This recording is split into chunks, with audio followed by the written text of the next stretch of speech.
आज बहू के हाथ का खाना खाकर बताई।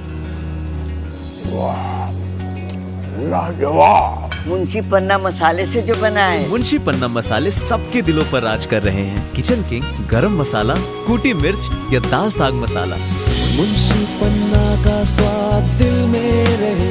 विख्यात कथा व्यास आचार्य इंद्रेश उपाध्याय की श्रीमद् भागवत कथा 31 मई से 6 जून तक बल्केश्वर पार्क में आयोजित होगी। कथा को लेकर तैयारियां तेज हैं और पार्क में आकर्षक पंडाल तैयार किया जा रहा है, जहां शीतल फुहारों के बीच श्रद्धालु कथा का रसपान करेंगे। प्रेस वार्ता में महंत कपिल नागर ने बताया कि कथा में विभिन्न प्रांतों से श्रद्धालु पहुंचेंगे। साथ ही दार्शनिक गुरु शरणानंद जी महाराज एवं अनिरुद्धाचार्य जी महाराज सहित कई विख्यात संतों के आगमन की संभावना है। मुख्य यजमान हरीश अग्रवाल ने बताया कि बल्केश्वर महादेव मंदिर से वाटर वर्क्स तक भव्य विद्युत सजावट और साउंड व्यवस्था की जा रही है। 31 मई की सुबह बल्केश्वर महादेव मंदिर से कलश यात्रा निकाली जाएगी और उसी दिन शाम 4 बजे से कथा का शुभारंभ होगा। इससे पहले 29 मई को मेहंदी और 30 मई को कलश सज्जा कार्यक्रम आयोजित होंगे। कथा में श्रीमद् भागवत, महात्म्य, ध्रुव कथा, नरसिंह अवतार, श्री राम एवं श्री कृष्ण जन्मोत्सव, गोवर्धन लीला, रुक्मणी विवाह और सुदामा चरित्र जैसे प्रसंग सुनाए जाएंगे। ये आगरा वासियों के लिए परम सौभाग्य का एक पल आ रहा है, जिसमें पूज्य भागवत भास्कर श्री कृष्णचंद्र ठाकुर जी के कृपा पात्र पुत्र चिरंजीव इंद्रेश उपाध्याय जी के मुखारबिंद से श्रीमद् भागवत कथा का 7 दिनों में रसपान करने को मिलेगा।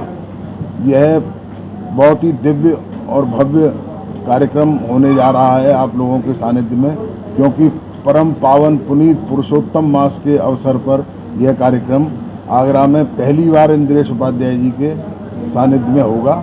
और उसमें मेरा आप लोगों के माध्यम से सबको ये आग्रह है कि कथा पंडाल में आकर पहले आएं और पहले अपने स्थान को ग्रहण करें। और पंडाल बहुत बड़ा बनाया हुआ है, उसमें बहुत बड़ी व्यवस्थाएं बनाई गई हैं। सभी लोग मिलजुल कर उसमें सहभागिता दर्ज करा रहे हैं। सभी लोगों के सानिध्य से यह कार्यक्रम संभव हो पाया है और ठाकुर जी यही कृपा करें कि यह कार्यक्रम निर्विघ्न संपन्न हो, यही कामना करते हैं। जय श्री राधे। 31 मई से 6 जून तक भागवत कथा हो रही है।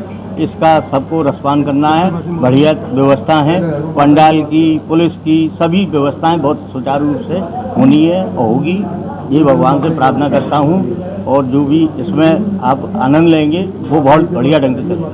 बल्केश्वर पार्क में पूरा आयोजन होने बल्केश्वर पार्क में पूरा आयोजन हो रहा है। इसके अंदर पंडाल काफ़ी बड़ा और कूलर की, ठंडे की सारी व्यवस्थाएं की गई हैं।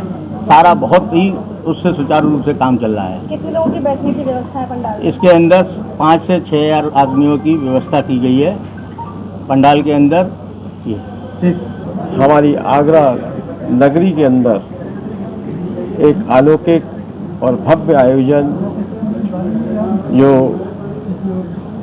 पूजनीय महाराज जी श्री इंद्रेश जी द्वारा कथा का रसपान जो हम लोगों को आगरा वासियों को कराएंगे। इस रसपान से हम आगरा वासियों का उद्धार तो होगा ही, उसके साथ साथ सनातन धर्म का प्रचार होगा। और इस भव्य आयोजन में हमें देखने को मिला है कि नई पीढ़ी बहुत जुड़ रही है इस कार्यक्रम में। नई पीढ़ी जो है, जो सनातन धर्म को भूलती जा रही थी, मैं आपके चैनल के माध्यम से कुछ ये भी बताना चाहता हूँ कि जो नई पीढ़ी इस क्षेत्र से दूर होती जा रही थी, अब उसकी रुचि इस क्षेत्र में, भागवत कथाओं में ठाकुर जी के प्रोग्राम में बहुत अच्छी रुचि ले रहे हैं और साथ वो दे रहे हैं। आप देखिए, आप यही देख सकते हैं कि कितना यूथ हमारे साथ जुड़ा हुआ है। और यूथ के जुड़ने से ही इस सनातन धर्म का प्रचार प्रसार होगा। ये एक माध्यम है, हमारे महाराज जी एक माध्यम है, लेकिन उनके माध्यम से हमारा जितना भी कल्याण होगा, आगे हमारी पीढ़ी का उद्धार होगा। इसी भाव को लेते हुए हमारे परम पूज्य गुरुदेव श्री कपिल जी नागर जी के सानिध्य में ये कार्यक्रम कथा का आयोजन हो रहा है। और मैं सभी आगरा वासियों से हाथ जोड़कर निवेदन करता हूँ कि इस कथा में ये ना सोचें कि मुझे कहाँ जगह मिलेगी, कहाँ बैठूंगा, कैसे करूंगा, क्या करूंगा। नहीं, अपने मन में एक भाव लेकर आए कि मुझे कथा सुननी है, अपना जीवन उद्धार करना है। जय जय श्री राम। रसोई रतन से। और अभी 31 तारीख से इंद्रेश महाराज जी की कथा, भागवत कथा बल्केश्वर पार्क में हो रही है। तो सभी आगरा प्रेमियों से, धर्म प्रेमियों से है कि अपने समय से पहले आकर अपना स्थान सुरक्षित करें और इस भगवत कार्य में सहयोग प्रदान करें। और बड़े ही सुखद का अनुभव का विषय है कि मेरे को इस कार्य में जो इंद्रेश जी महाराज की कथा हो रही है बल्केश्वर पार्क में, बल्केश्वर में, बड़ा सौभाग्य है मेरा कि मुझे इसमें सेवा करने का मौका मिला है। तो मैं यही बस कहना चाहूँगा कि पहली बार आगरा में जो हमारे इंद्रेश जी महाराज आके कथा कर रहे हैं, तो सभी लोगों से मेरा अनुरोध है कि कथा में आएँ और रसपान करें, आनंद लें, क्योंकि इनकी कथा का आनंद जो आएगा वो अभी तक मैंने किसी कथा में नहीं देखा है, ना सुना है, जो मुझे इस कथा में मिलने जा रहा है। तो मैं बड़ा उत्साहित हूँ कि मुझे इस कथा को सुनने का मौका मिलेगा।